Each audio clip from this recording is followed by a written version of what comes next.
हे दोस्तों, Peter Thiel एक billionaire entrepreneur, venture capitalist और फाउंडर है पेपाल के। उन्होंने स्टार्टअप्स और बिजनेस के ऊपर एक लेक्चर लिया था स्टैनफोर्ड यूनिवर्सिटी में। उस लेक्चर में उन्होंने स्टूडेंट्स को कुछ प्रिंसिपल्स बताए थे जिससे वो स्टूडेंट्स भी उनकी तरह एक $1 बिलियन बिजनेस बना सकते हैं, और वो भी हमारे वर्ल्ड को बेटर और इंप्रूव करके। ब्लेक मास्टर्स नाम के एक स्टूडेंट ने इस लेक्चर की एक डिटेल्ड नोट्स बना ली थी। ये नोट्स लोगों को इतनी काम की लगी कि वो कॉलेज के बाहर भी फैलने लगी। तब पीटर ने ब्लेक मास्टर्स के साथ काम करके उस नोट्स को और इंप्रूव करा और उसकी एक बुक बना दी, ताकि बस स्टैनफोर्ड, उनकी सिटी या उनकी कंट्री के लोग ही नहीं बल्कि पूरी दुनिया के लोग इस नॉलेज का फायदा उठा पाए। आज मैं उसी बुक के कुछ प्रिंसिपल्स आपके साथ शेयर करूंगा। So let's begin. Principle number 1, go from 0 to 1। एक ऐसे टाइम पे जब ट्रैवलिंग के लिए घोड़ों का इस्तेमाल होता था, उस टाइम अगर आप लोगों को और तेज घोड़े लाके देते या बेहतर घोड़ा गाड़ी बना के देने का बिजनेस करते, तो आप जो प्रोग्रेस करते उसे बोलते हैं 1 से N जाना। लेकिन अगर आप घोड़ा गाड़ी के बजाय लोगों को एक नया तरीका दे देते ट्रैवलिंग का, एक कार बना के, जैसे हेनरी फोर्ड ने किया, तो उस प्रोग्रेस को कहते हैं 0 to 1 जाना। अगर आपको सक्सेसफुल बनना है तो कुछ नया करो और 0 to 1 जाओ, जिसे वर्टिकल प्रोग्रेस भी बोलते हैं।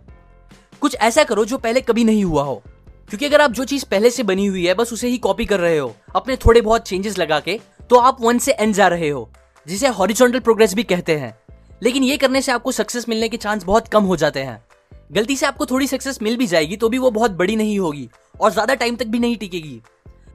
बिजनेस वर्ल्ड में हर बड़ा इवेंट बस एक बार होता है।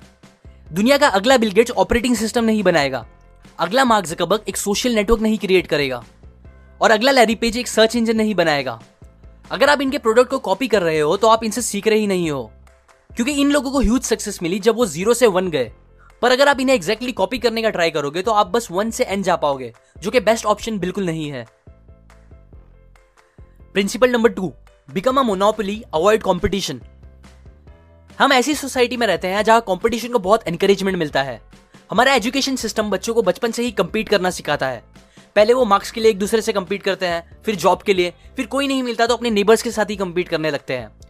पड़ोसी से ज्यादा अच्छी कार रखना, उससे बड़ी टीवी रखना, ये सब स्टूपिड चीजें कंपटीशन बन जाती है। पर सच तो यह है कि कंपटीशन आपको मोस्टली हर चीज के लिए लॉस ही देगा। एजुकेशन सिस्टम और दूसरी चीजों के लिए कभी और बात करेंगे। बिजनेस में भी कंपटीशन जहर जैसा होता है। पीटर बताते हैं कि कंपटीशन और कैपिटलिज्म अपोजिट है। एक प्रॉफिट जनरेट करने से रिलेटेड है, जबकि दूसरा प्रॉफिट को खत्म करने से रिलेटेड है। आपके बिजनेस मार्केट में जितना ज्यादा कंपटीशन होगा उतना कम आप प्रॉफिट कमा पाओगे, फिर चाहे आपका बिजनेस कितना भी बड़ा क्यों ना हो। एग्जाम्पल, यूएस की एयरलाइन कंपनीज करोड़ों और अरबों में पैसे बनाती है, पर फिर भी 2012 में वो कंपनीज एक पैसेंजर पे बस 37 सेंट का प्रॉफिट कमा पाई थी। अब इसे कंपेयर करते हैं गूगल से। गूगल ने उसी साल टोटल 50 बिलियन बनाए थे, जबकि एयरलाइंस ने 160 बिलियन। लेकिन गूगल ने उस 50 बिलियन में से 21% का प्रॉफिट बनाया था, जो कि एयरलाइन कंपनीज के प्रॉफिट से 100 गुना ज्यादा था। ऐसा इसीलिए हुआ क्योंकि एयरलाइन कंपनीज एक दूसरे से compete करने के चक्कर में अपने टिकट के दाम कम कर रही थी, लेकिन दूसरी तरफ गूगल अकेले ही अपना ज्यादातर मार्केट डोमिनेट कर रहा था, बिना किसी से प्रॉफिट के लिए compete करे। आज के टाइम पे अगर हम सारी यूएस एयरलाइन कंपनीज के प्रॉफिट को एक कर दे, फिर भी गूगल उनसे 3 गुना ज्यादा प्रॉफिट कमाता है। गूगल ऐसा कर पाता है क्योंकि गूगल का सर्च इंजन एक मोनोपोली है और इस चीज में उसका कोई भी बड़ा कॉम्पिटिटर नहीं है। अगर मैं आपको इंटरनेट पे कुछ भी सर्च करने बोलूं तो आप बिना सोचे गूगल पे ही जाओगे, क्योंकि आपको पता है गूगल बेस्ट है इस चीज में। ठीक इसी तरह अगर आपको भी बड़ी सक्सेस चाहिए तो आपको एक मोनोपोली क्रिएट करनी चाहिए अपने प्रोडक्ट या सर्विस की, जिसमें आपसे बेटर और कोई दूसरा ऑप्शन हो ही ना लोगों के पास। Principal number 3, start with a niche market and then dominate.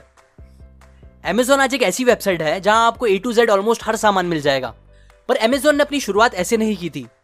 Start में Amazon ने बस एक छोटे से मार्केट पे कॉन्सेंट्रेट किया। वो मार्केट था बुक्स पढ़ने वाले लोगों का। इससे पहले तक किताबें बस बुक स्टोर्स पर मिला करती थी, जिसकी वजह से बहुत सी बुक बहुत सर्च करने के बाद भी लोगों को मिल नहीं पाती थी और बुक पब्लिशर्स को काफी लॉस होता था। बट फिर Amazon ने एक ऑनलाइन बुक स्टोर बना के एक 0 to 1 प्रोग्रेस लाया, जिससे बहुत लोगों का बहुत फायदा हुआ। बुक्स के बिजनेस में सक्सेस मिलने के बाद Amazon ने और दूसरे बुक से रिलेटेड प्रोडक्ट्स जैसे सीडी, डीवीडी एक्सेट्रा बेचना स्टार्ट किया और फिर धीरे धीरे हर मार्केट को डोमिनेट कर दिया। ऐसे ही एक और एग्जांपल है खुद पेपाल का। पीटर थील ने स्टार्टिंग में ये नहीं चाहा कि दुनिया का हर इंसान ऑनलाइन पेमेंट करना स्टार्ट कर दे, बल्कि उन्होंने बस एक छोटे से नीश मार्केट पे फोकस किया। ये मार्केट था ईबे के यूजर्स का, जिन्हें हर दिन चीजों को खरीदने और बेचने के लिए चेक्स का यूज करना पड़ता था। पीटर ने उन्हें एक ऑनलाइन सोल्यूशन दिया पेपाल के फॉर्म में, जिससे वो लोग इजीली एक दूसरे को पैसे ट्रांसफर कर पाते थे और वो पैसे उन्हें फौरन मिल जाते थे, ना कि चेक्स की तरह जहां उन्हें काफी वेट करना पड़ता था पैसे मिलने के लिए। ईबे का छोटा सा मार्केट डोमिनेट करने के बाद पेपाल ने धीरे धीरे नॉर्मल लोगों को भी ऑनलाइन पेमेंट का इजी तरीका दिखाया, जिसके बाद पेपाल एक $1 बिलियन कंपनी बन गई। इसी तरह अगर आपको भी अपने बिजनेस को एक बड़ा सक्सेस बनाना है तो पहले एक छोटे से नीश मार्केट से स्टार्ट करो। छोटे से ग्रुप के लोगों की कोई एक बड़ी प्रॉब्लम सॉल्व करो जिसपे कोई ध्यान नहीं दे रहा है और जहां बहुत कम या फिर कंपटीशन हो ही ना आपके लिए। पहले वहां एकदम अच्छी सर्विस दो और फिर उसके बाद धीरे धीरे एक्सपांड करके रिलेटेड मार्केट को डोमिनेट करो।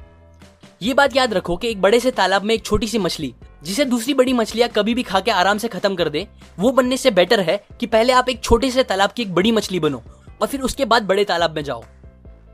जब आप ये सारी बातें याद रख के बिजनेस स्टार्ट करोगे तो आपके सक्सेस होने के चांस बहुत ज्यादा बढ़ जाएंगे। ये कुछ प्रिंसिपल्स मैंने आपको 0 to 1 by Peter Thiel book से बताई है। अगर आपको बिजनेस या स्टार्टअप इन वर्ड्स में थोड़ा भी इंटरेस्ट है तो आपको ये बुक डेफिनेटली पढ़नी चाहिए। इसमें बहुत सी वैल्यूएबल चीजें हैं जो आपको नेक्स्ट बिलियनर कंपनी कैसे बनाना है ये बात सिखा सकती है।